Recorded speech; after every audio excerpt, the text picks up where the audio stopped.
I am back reading The Machine Stops. I'm laughing because I actually was streaming for almost 10 minutes and didn't realize that I was streaming to the wrong channel. So here I am. Um, I am back. I'm going to check this time to make sure I'm actually live.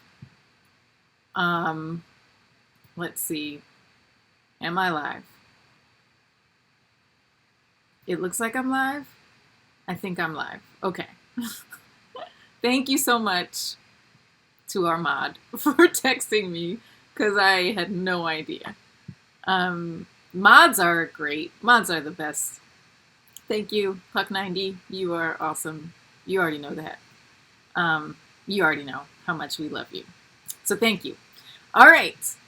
I'm going to start over. I only got like a page in anyway, so it's not, it is kind of embarrassing that I was talking to myself for 10 minutes. All right, so back to The Machine Stops. So this is the end of part 1 into part 2. We are with Vashti, who is the main character. She has been living underneath the ground in this pod by herself, like every single other human on the earth. Everyone lives in pods, and everywhere in the earth is the same as everywhere else. There's no distinct cultures or regions. Everyone lives inside something called the machine. So Vashti has been contacted by her son Kuno, who lives on the other side of the earth in the northern hemisphere, to come and visit her in person, which she thinks is very strange because who needs human contact? Like, why would you visit another person in the flesh? What's the point? And everyone else thinks this way too, except for Kuno. So Vashti has agreed to visit her son because, after all, it is her son. So she's like, okay, let me go be a good mom and visit my son. A quick language warning. And I said this before at the end. There's just some like light language here that may sound off-putting because it was written in 1909. There are some words that we don't use anymore, and there are some words that have had bad meanings that we don't use anymore because of their bad meanings. But thankfully, this writer, E.M. Forster, only uses those words in their, their most, honest use, not the crappy, derogatory ways that those words have been used. So if you hear a word like that, just keep listening. It's not meant in a derogatory way. It's not intended to be used that way in this context. I thought I would say that because sometimes my ears perk up when I hear certain words and I'm like, oh, excuse me, what? And I'm like, oh, no, that's not what he means. Okay, cool. So if anyone else is like that, don't worry. This is a pretty safe text that has stood the test of time. All right, so back to The Machine Stops, the end of part 1. The northern aspect of the Himalayas was in deep shadow.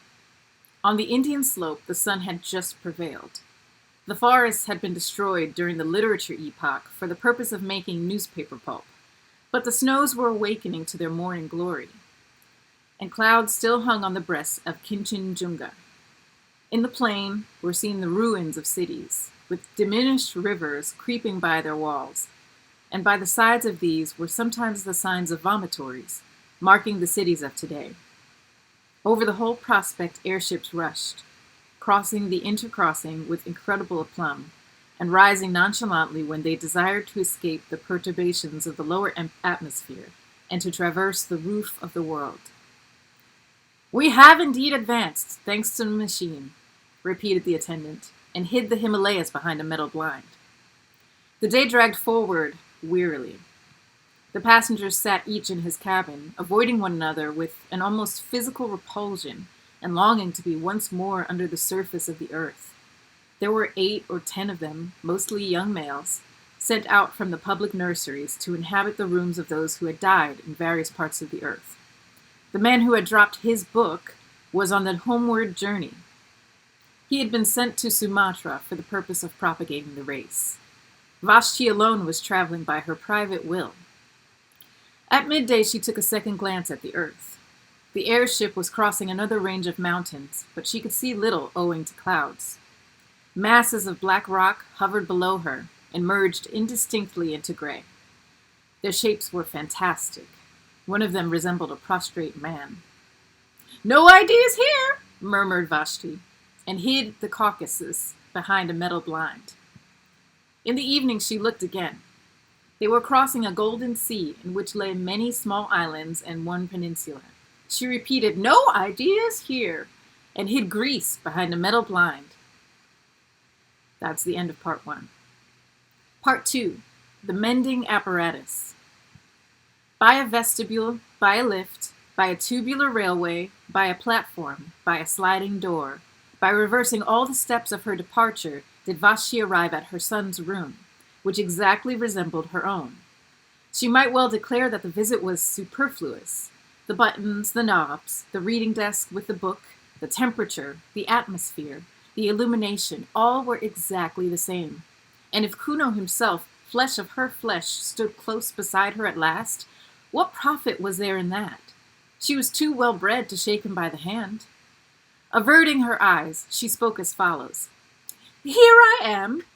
I have had the most terrible journey and greatly retarded the development of my soul. It is not worth it, Kuno. It is not worth it. My time is too precious. The sunlight almost touched me, and I have met with the rudest people. I can only stop a few minutes. Say what you want to say, and then I must return." "I have been threatened with homelessness," said Kuno. She looked at him now. "I have been threatened with homelessness, and I could not tell you such a thing through the machine. Homelessness means death. The victim is exposed to the air, which kills him. I have been outside since I spoke to you last. The tremendous thing has happened, and they have discovered me." "But why shouldn't you go outside?" she exclaimed. "It is perfectly legal, perfectly mechanical to visit the surface of the earth. I have lately been to a lecture on the sea. There is no objection to that. One simply summons a respirator and gets an egression permit. It is not the kind of thing that spiritually minded people do, and I begged you not to do it, but there is no legal objection to it." "I did not get an egression permit." "Then how did you get out?" "I found out a way of my own." The phrase conveyed no meaning to her, and he had to repeat it. "A way of your own?" she whispered. "But that would be wrong." "Why?" The question shocked her beyond measure.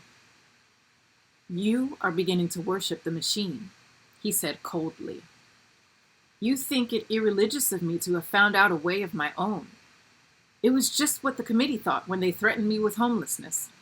At this, she grew angry. "I worship nothing," she cried. "I am most advanced. I don't think you irreligious, for there is no such thing as religion left. All the fear and the superstition that existed once have been destroyed by the machine. I only meant that to find out a way of your own was... Besides, there is no new way out. So it is always supposed. Except through the vomitories, for which one must have an egression permit. It is impossible to get out. The book says so." "Well, the book is wrong, for I have been out on my feet." For Kuno was possessed of a certain physical strength. By these days, it was a demerit to be muscular. Each infant was examined at birth, and all who promised undue strength were destroyed. Humanitarians may protest, but it would have been no true kindness to let an athlete live. He would never have been happy in that state of life to which the machine had called him. He would have yearned for trees to climb, rivers to bathe in, meadows and hills against which he might measure his body. Man must be adapted to his surroundings, must he not? In the dawn of the world, our weakly must be exposed on Mount Taygetus. In its twilight, our strong will suffer euthanasia. That the machine may progress, that the machine may progress, that the machine may progress eternally. You know that we have lost the sense of peace, of space. We say space is annihilated, but we have annihilated not space, but the sense thereof. We have lost a part of ourselves. I determined to recover it, and I began by walking up and down the platform of the railway outside my room, up and down, until I was tired, and so did recapture the meaning of near and far. Near is a place to which I can get quickly on my feet, not a place to which the train or the airship will take me quickly. Far is a place to which I cannot get quickly on my feet. The vomitory is far, though I could be there in 38 seconds by summoning the train. Man is the measure. That was my first lesson. Man's feet are the measure for distance. His hands are the measure for ownership. His body is the measure for all that is lovable and desirable and strong. And then I went further. It was then that I called to you for the first time, and you would not come. This city, as you know, is built deep beneath the surface of the earth, with only the vomitories protruding. Having paced the platform outside my own room, I took the lift to the next platform and paced that also. And so with each in turn until I came to the topmost, above which begins the earth. All the platforms were exactly alike, and all that I gained by visiting them was to develop my sense of space and my muscles. I think I should have been content with this. It is not a little thing. But as I walked and brooded, it occurred to me that our cities had been built in the days when men still breathed the outer air, and that there had been ventilation shafts for the workmen. I could think of nothing but these ventilation shafts. Had they been destroyed by all the food tubes and medicine tubes and music tubes that the machine has evolved lately? Or did traces of them remain? One thing was certain. If I came upon them anywhere, it would be in the railway tunnels of the topmost story. Everywhere else, all space was accounted for. I am telling my story quickly, but don't think that I was not a coward or that your answers never depressed me. It is not the proper thing. It is not mechanical. It is not decent to walk along a railway tunnel. I did not fear that I might tread upon a live rail and be killed.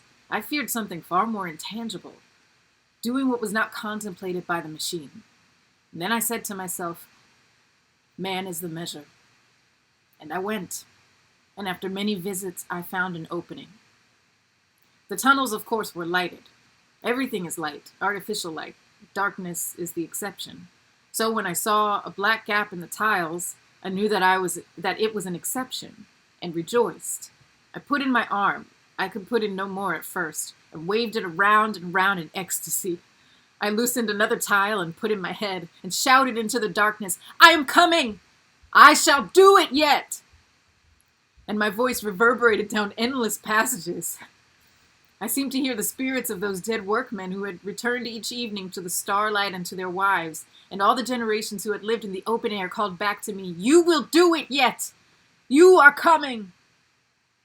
He paused, and, absurd as he was, his last words moved her. For Kuno had lately asked to be a father, and his request had been refused by the committee. His was not a type that the machine desired to hand on. Then a train passed. It brushed by me, but I thrust my head and arms into the hole. I had done enough for one day, so I crawled back to the platform, went down in the lift, and summoned my bed. Ha! What dreams! And again I called you, and again you refused. She shook her head and said, Don't talk of these terrible things. You make me miserable. You are throwing civilization away. But I had got back the sense of space, and a man cannot resist then.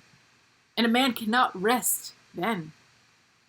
I determined to get in at the hole and climb the shaft, and so I exercised my arms. Day after day I went through ridiculous movements until my flesh ached, and I could hang by my hands and hold the pillow of my bed outstretched for many minutes. Then I summoned a respirator and started. It was easy at first. The mortar had somehow rotted, and I soon pushed some more tiles in and clambered after them into the darkness, and the spirits of the dead comforted me.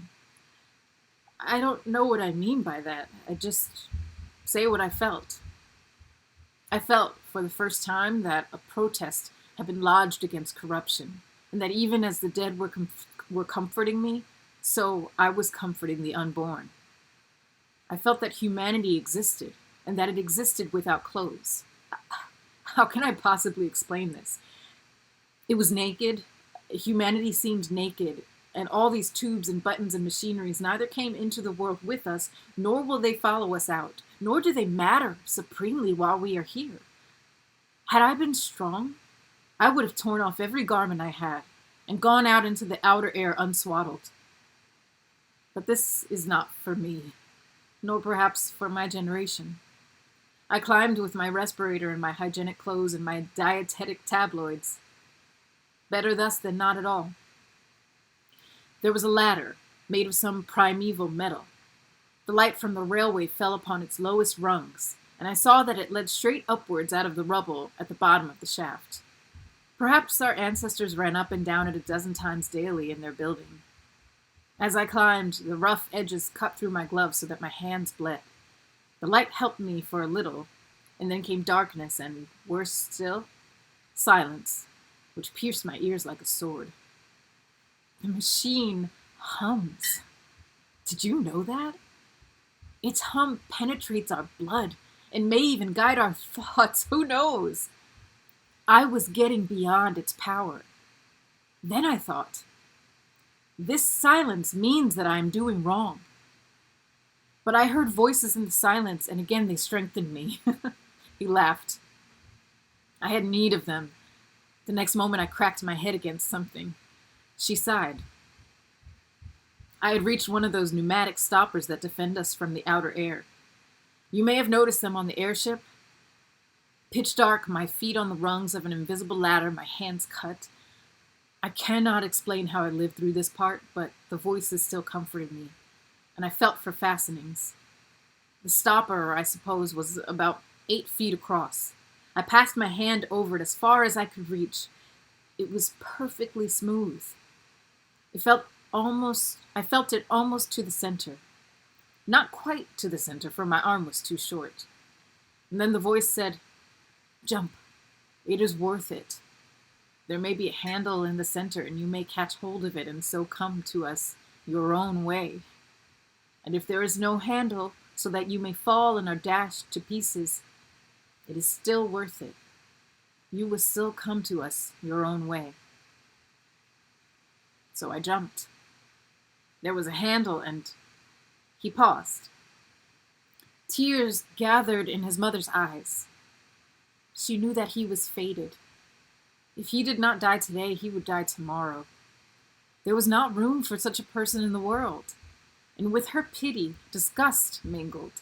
She was ashamed at having borne such a son, she who had always been so respectable and so full of ideas.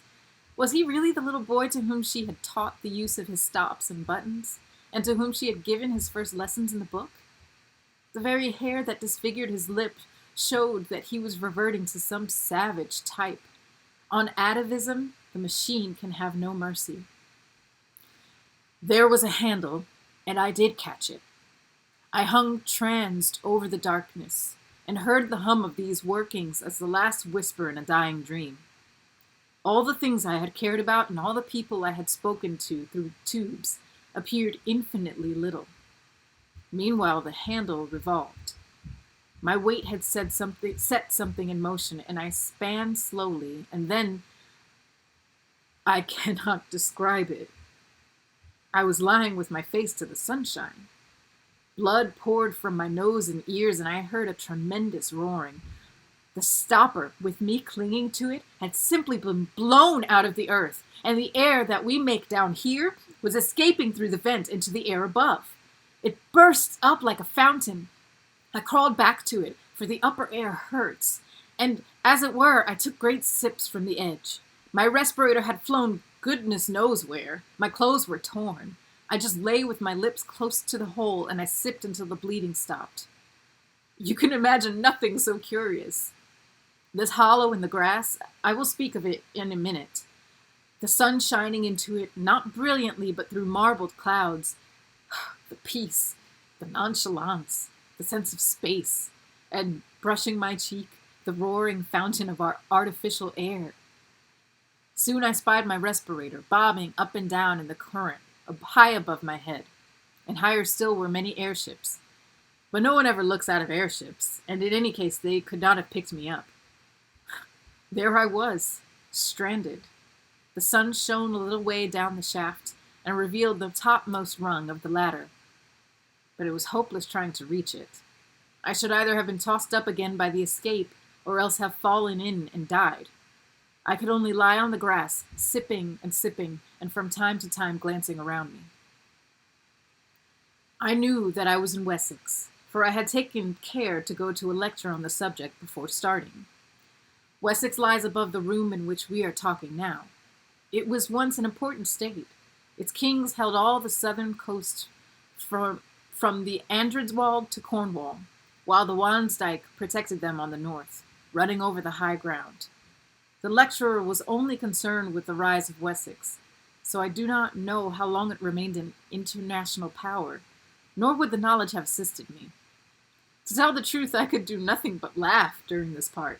There I was, with a pneumatic stopper by my side and a respirator bobbing over my head, imprisoned, all three of us, in a grass-grown hollow that was edged with fern. Then he grew grave again. Lucky for me that it was a hollow, for the air began to fall back into it and to fill it as water fills a bowl. I could crawl about. Presently I stood. I breathed a mixture in which the air that hurts predominated whenever I tried to climb the sides. This was not so bad. I had not lost my tabloids, and I remained ridiculously cheerful. And as for the machine, I forgot about it altogether. My one aim now was to get to the top, where the ferns were, and to view whatever objects lay about. I rushed the slope. The new air was still too bitter for me, and I came rolling back after a momentary vision of something gray. The sun grew very feeble, and I remembered that he was in Scorpio. I had been to a lecture on that, too. If the sun is in Scorpio and you are in Wessex, it means that you must be as quick as you can, or it will get too dark. This is the first bit of useful information I have ever got from a lecture, and I expect it will be the last. It made me try frantically to breathe the new air, and to advance as far as I dared out of my pond. The hollow filled so slowly. At times I thought that the fountain played with less vigor. My respirator seemed to dance nearer the earth. The roar was ceasing. He broke off. I don't think this is interesting to you. The rest will interest you even less. There are no ideas in it, and I wish that I had not troubled you to come. We are too different, Mother. She told him to continue. It was evening before I climbed the bank. The sun had very nearly slipped out of the sky by this time, and I could not get a good view. You, who have just crossed the roof of the world, will not want to hear an account of the little hills that I saw, low, colorless hills, but to me, they were living, and the turf that covered them was a skin, under which their muscles rippled, and I felt that those hills had called with incalculable force to men in the past, and that men had loved them. Now they sleep, perhaps forever. They commune with humanity in dreams.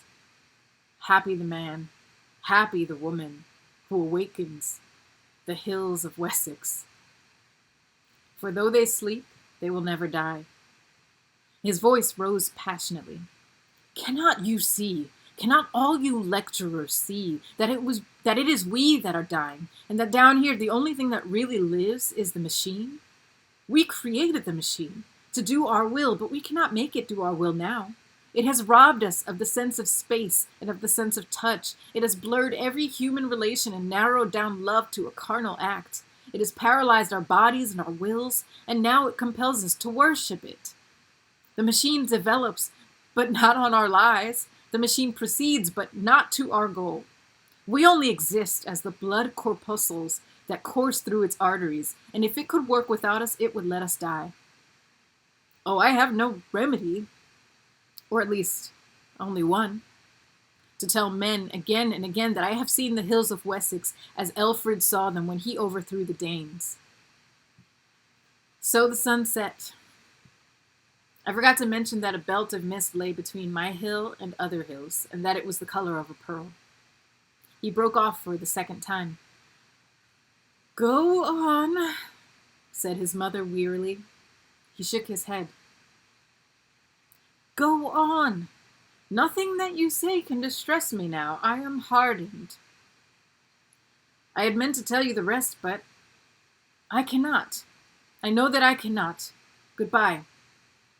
Vashti stood, irresolute. All her nerves were tingling with his blasphemies, but she was also inquisitive. This is unfair, she complained. You have called me across the world to hear your story, and hear it I will.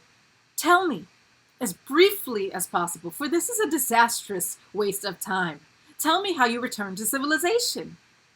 Oh, that? He said, starting. You would like to hear about civilization, certainly. Had I got to where my respirator fell down? No, but I understand everything now. You put on your respirator and managed to walk along the surface of the earth to a vomitory, and there your conduct was reported to the Central Committee. By no means. He passed his hand over his forehead as if dispelling some strong impression. Then, resuming his narrative, he warmed to it again. My respirator fell about sunset. I had mentioned that the fountain seemed feebler, had I not? Yes. About sunset, it let the respirator fall. As I said, I had entirely forgotten about the machine, and I paid no great attention at the time, being occupied with other things.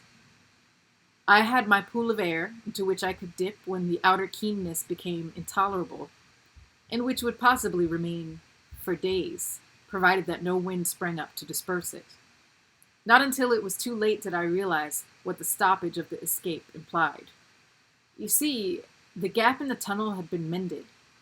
The mending apparatus. The mending apparatus was after me. On one other warning I had, but I neglected it. The sky at night was clearer than it had been in the day, and the moon, which was about half the sky behind the sun, shone into the dell at moments quite brightly. I was in my usual place, on the boundary between the two atmospheres, when I thought I saw something dark move across the bottom of the dell and vanish into the shaft.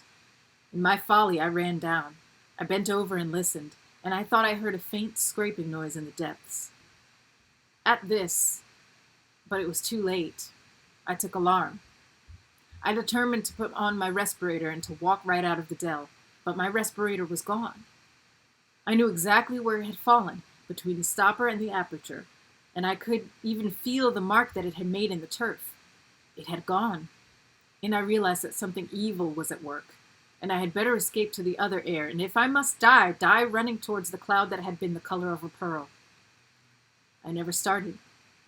Out of the shaft, it is too horrible. A worm, a long white worm, had crawled out of the shaft and gliding over the moonlit grass. I screamed. I did everything that I should not have done. I stamped upon the creature instead of flying from it, and it at once curled round the ankle, and then we fought. The worm let me run all over the dell, but edged up my leg as I ran. Help! I cried. That part is too awful. It belongs to the part you will never know. Help! I cried. Why cannot we suffer in silence? Help! I cried. When my feet were wound together, I fell. I was dragged away from the dear ferns and the living hills and past the great metal stopper. I can tell you this part. And I thought it might save me again if I had caught hold of the handle. It also was enwrapped. The whole dell was full of the things. They were searching it in all directions. They were denuding it, and the white snouts of others peeped out of the hole, ready if needed. Everything that could be moved they brought. Brushwood, bundles of fern, everything, and down we all went, intertwined into hell. The last things that I saw, ere the stopper closed after us, were certain stars, and I felt that a man of my sort lived in the sky. For I did fight, I fought till the very end, and it was only my head hitting against the ladder that quieted me. I woke up in this room. The worms had vanished. I was surrounded by artificial air, artificial light, artificial peace, and my friends were calling to me down speaking tubes to know whether I had come across any new ideas lately. Here his story ended. Discussion of it was impossible, and Vashti turned to go. It will end in homelessness, she said quietly. I wish it would, retorted Kuno. The machine has been most merciful. I prefer the mercy of God. By that superstitious phrase, do you mean that you could live in the outer air? Yes. Have you ever seen, round the vomitories, the bones of those who were extruded after the Great Rebellion? Yes. They were left where they perished for our edification. A few crawled away, but they perished too. Who can doubt it? And so with the homeless of our own day, the surface of the earth supports life no longer. Indeed. Ferns and a little grass may survive, but all higher forms have perished. Has any airship detected them? No. Has any lecturer dealt with them? No. Then why this obstinacy? Because I have seen them, he exploded. Seen what? Because I have seen her in the twilight. Because she came to my help when I called. Because she, too, was entangled by the worms, and I, luckier than I, she was killed by one of them piercing her throat. He was mad. Vashti departed, nor in the troubles that followed did she ever see his face again. End of part 2. Part 3. The Homeless. During the years that followed Kuno's escapade, 2 important developments took place in the machine. On the surface, they were revolutionary, but in either case, men's minds had been prepared beforehand, and they did but express tendencies that were latent already. The first of these was the abolition of respirators. Advanced thinkers like Vashti had always held it foolish to visit the surface of the earth. Airships might be necessary, but what was the good of going out for mere curiosity and crawling along for a mile or two in a terrestrial motor? The habit was vulgar and perhaps faintly improper. It was unproductive of ideas and had no connection with the habits that really mattered. So, respirators were abolished, and with them, of course, the terrestrial motors, and except for a few lecturers who complained that they were debarred access to their subject matter, the development was accepted quietly. Those who still wanted to know what the earth was like had, after all, only to listen to some gramophone or to look into some cinematophote. And even the lecturers acquiesced when they found that a lecture on the sea was none the less stimulating when compiled out of other lectures that had already been delivered on the same subject. "Beware of first-hand ideas," exclaimed one of the most advanced of them. "First-hand ideas do not really exist. They are but the physical impressions produced by life and fear. And on this gross foundation, who could erect a philosophy? Let your ideas be second-hand, and if possible, 10th-hand. For then they will be far removed from that disturbing element, direct observation. Do not learn anything about this subject of mine, the French Revolution.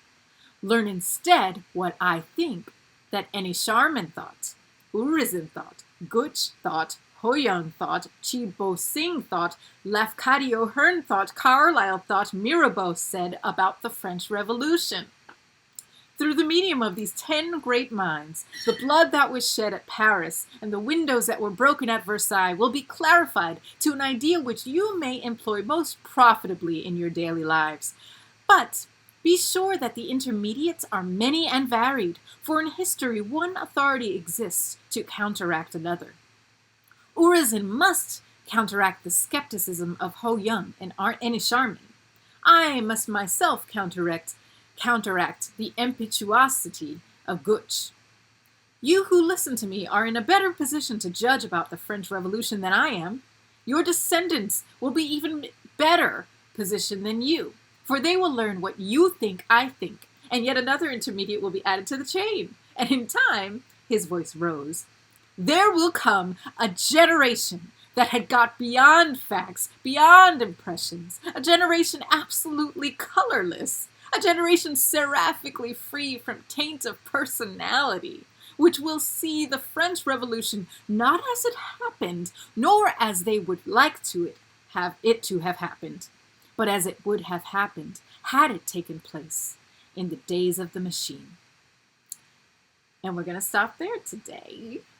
So we're on page 18, and we're going to finish out the last part of this, let's say Wednesday at 6 p.m. I'm going to stick around to chat for a little bit if you have any thoughts about this story so far. If there's anything you want me to clarify, or you just want to ask me stuff about it. Hi, J Pistol. I'm happy to read here. Thanks for watching. Yeah, so this is now, we're getting into like the last stretch of the story. And as you can see, there's some revolutionaries, right? There's always usually some revolutionaries in a dystopia. And so now we're seeing Kuno has some revolutionary ideas, like being in the open air and living out there.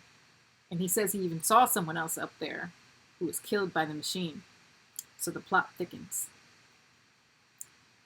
All right, so I'm going to sign off. And yeah, join us this Monday, May 18th, 9 p.m. Pacific, here on twitch.tv/Ripley Improv. We're going to be doing a live improvised dystopia. So we do improv. We do usually improv on stage. We do it on screen, improvised films. But since the pandemic, we are now kind of just trying out new mediums. And so we're going to do a show this Monday, 9 p.m. And I'm excited for it. So excited for it. And so yeah, after that show, I'll be back Wednesday, 9 p.m. So I'll see you 2 more times this week, at least. Who knows? Maybe I'll pop back on too in between those. All right, everybody, take care and stay safe.